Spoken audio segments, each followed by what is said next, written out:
Em tempos, rudimentar e simples. Em outros, corpulenta e séria. Achar uma definição seria ilegítimo, seria roubar a insuspeição da memória. Em uma terra tão sentimental, tão romântica e agarrada em sua quase fábula, citar apenas um de seus monumentos é impossível. Rebaixar todo o passado da Praça da Matriz é achincalhar a sua temporalidade a um mero conceito. Definir o centro histórico, o Museu Solar do Barão, a meras partes do nosso espaço, é o mesmo que glorificar a ignorância, a estupidez.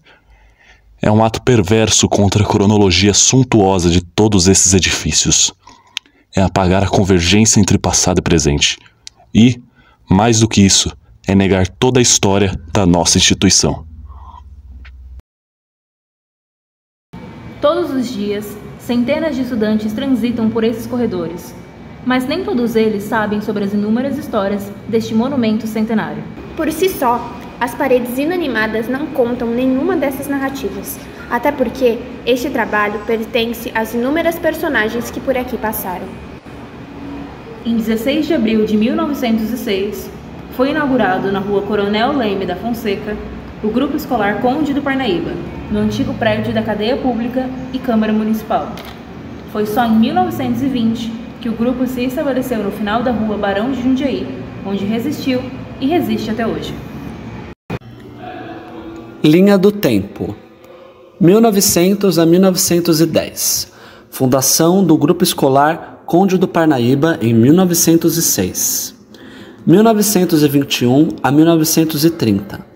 A escola passou a funcionar no prédio que existe até hoje em 1923. 1961 a 1970, anexado ao 2º Ginásio Estadual de Jundiaí, professor Lázaro Miranda Duarte, e construído um novo prédio, aos fundos, em 1969. 1971 a 1980, passou a se chamar Escola de Primeiro Grau Conde do Parnaíba, e o Ginásio Estadual Professor Lázaro Miranda Duarte deslocou-se para o bairro da Boa Vista em 1976. 1981 a 1990. Instalação do curso de 2º grau em 1983. 2001 a 2010. Prédio é tombado pelo Conde Patti em 2002. Escola completa 100 anos em 2006. Conde quase é fechado para ser transformado em divisão burocrática da direção em 2007. Conde quase é fechado para abrigar a diretoria de ensino em 2008. 2011 a 2020. Escola adota o sistema de ensino integral em 2012. 2021, atualmente, a escola completa 10 anos de sistema de ensino integral em 2022. Prédio tombado completa 100 anos em 2023. O projeto, em 2 pavimentos de Mauro Álvaro de Souza Camargo, tem 12 salas, 2 salas térreas e estética mais despojada na fachada, com beiras e pequenos frontões neobarrocos. Foi projetado entre os anos de 1919 e 1920. Foi utilizada uma estrutura de alvenaria autoportante de tijolos de barro maciços, com uma cobertura feita em cerâmica do tipo francesa e beirás com forro paulistina. A vedação utiliza os mesmos tipos de tijolos da estrutura. Já os vãos e esquadrias contêm com janelas basculantes de ferro e vidro com arco abatido, portas cegas de madeira almofadada com arco pleno ou de madeira e vidro. A sua tipologia em estilo Thompson foi utilizada como referência para muitos outros edifícios ao longo do tempo, em cidades como Penápolis, Ribeirão Preto, Itu e Rio Claro. O Conde de Parnaíba, como é uma escola de referência em Jundiaí, histórica também, acho que é importante que ele seja preservado como ele vem sendo, né, desde a sua fundação há 100 anos, né, atrás, a construção desse prédio há 100 anos atrás, para que seja preservado também para as gerações posteriores, né? A gente está falando de um patrimônio cultural que não é só nosso, não é só deste momento, né, é também para as gerações futuras. Eu acredito que seja nesse sentido principalmente. O prédio tombado é mais difícil porque qualquer tipo de reforma, pintura, adequação só é possível mediante autorização do CONDEFAT, né, que é o órgão que cuida dos patrimônios aqui em São Paulo, né, desse tipo de tombamento. Então, muitas vezes a gente depende de uma autorização, de um projeto, de uma liberação de verbas que é centralizada, que não está no controle da gestão aqui local da escola, nem mesmo da diretoria de ensino. Este edifício do Conde de Parnaíba é uma escola que foi construída nos anos 20, mas dentro de uma política educacional que é chamada... É uma política educacional da Primeira República. Então são escolas que foram construídas na Primeira República e que tem então uma tendência da arquitetura da época. Em termos estéticos, muitas são uma arquitetura eclética, que é aquela arquitetura que mistura alguns estilos, né, arquitetônicos, rompendo um pouco com o que vinha sendo feito antes, que era um neoclássico, né, que era voltado àquelas antiga arquitetura greco-romana, né? Então esse período é de uma transição da arquitetura, isso em termos estéticos, mas também por ser uma época de transição também, saindo do Império, vem para a República com novos ideais também, que são ideias modernistas, né? Não o modernismo arquitetônico como a gente conhece, né, da arquitetura, mas ideias modernas, de transformação.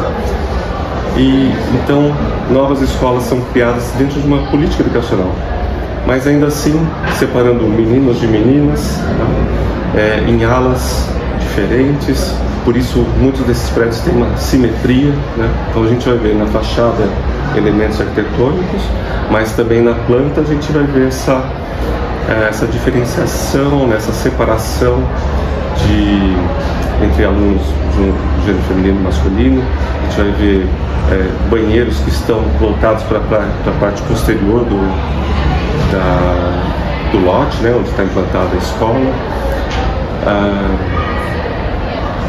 mas também com uma certa monumentalidade, né, desse período. E aí é por isso até que essas escolas elas vêm sendo conservadas. No estado de São Paulo foram construídas pelo menos 126 que hoje estão tombadas pelo CONDEFAT, que é o órgão de preservação do estado de São Paulo. E em Jundiaí nós temos duas. Aqui o Conde, que é dos anos 20, né? Está completando 100 anos.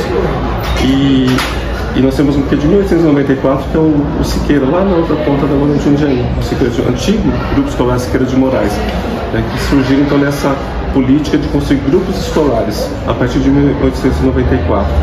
O tombamento foi feito pelo Conde PH-AAT, Conselho de Defesa do Patrimônio Histórico, Arqueológico, Artístico e Turístico do Estado de São Paulo, em agosto de 2002.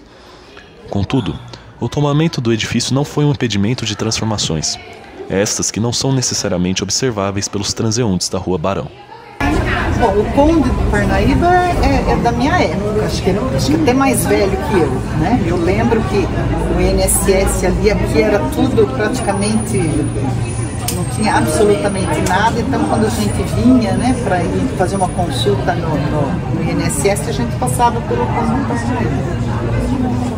A senhora tinha relatado alguma coisa sobre quem estudava ali? A senhora pode repetir muito? Olha, ali era uma escola de gente mais elitizada, quer dizer, um pessoal que tinha um poder aquisitivo maior.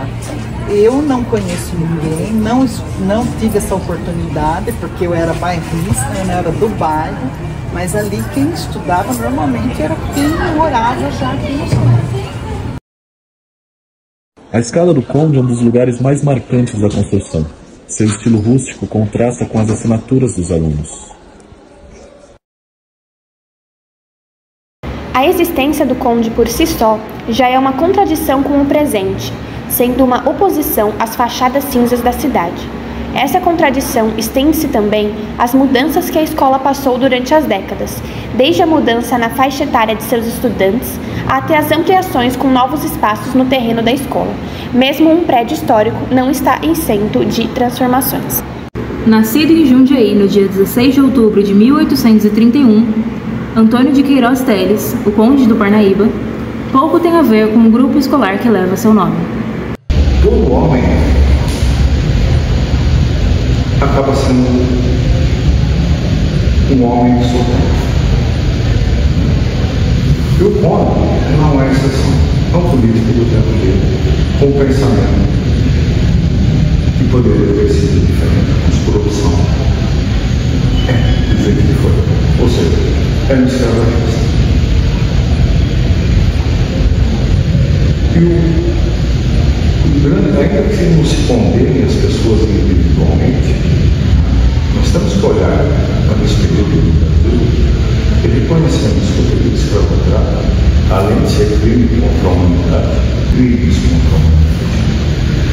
E isso, obviamente, não aparece nas biografias que normalmente vocês acessam por aí. Por quê? A memória, quando foi construída dele, foi pautada em cima do sucesso individual da carreira política e econômica dele. Em termos de carreira política, realmente ele foi muito bem sucedido. Claro, foi presidente da província, presidente da Companhia Mundial, Estrada de Ferro. Ué, quem não quer ter uma carreira dessa? Não? Os liberais de época já viram essa história. Os republicanos do período dele já viram essa história. E se vocês quiserem saber qual é o comportamento dele, é só visitar o site da Assembleia Legislativa do Estado de São Paulo. Na Assembleia Legislativa tem todas as atas que a Assembleia está lá, os deputados estão lá, a sociedade tem uma data importante. O que é na história importante. Que nem sempre determina com razão e equilíbrio, tá? Mas se der assim, a sociedade também vai ter com base em critérios.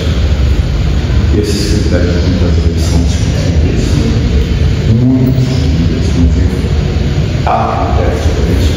O tombamento no Ocidente, particularmente na América Latina, e especialmente na América do Sul, ainda tem muito disso.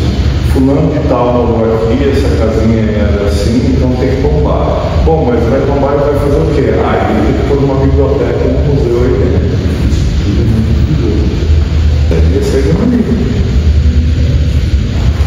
Aí o pessoal aqui de Jundiaí entrou com um pedido de bombamento, uma canetada chave. Ele foi um historiador.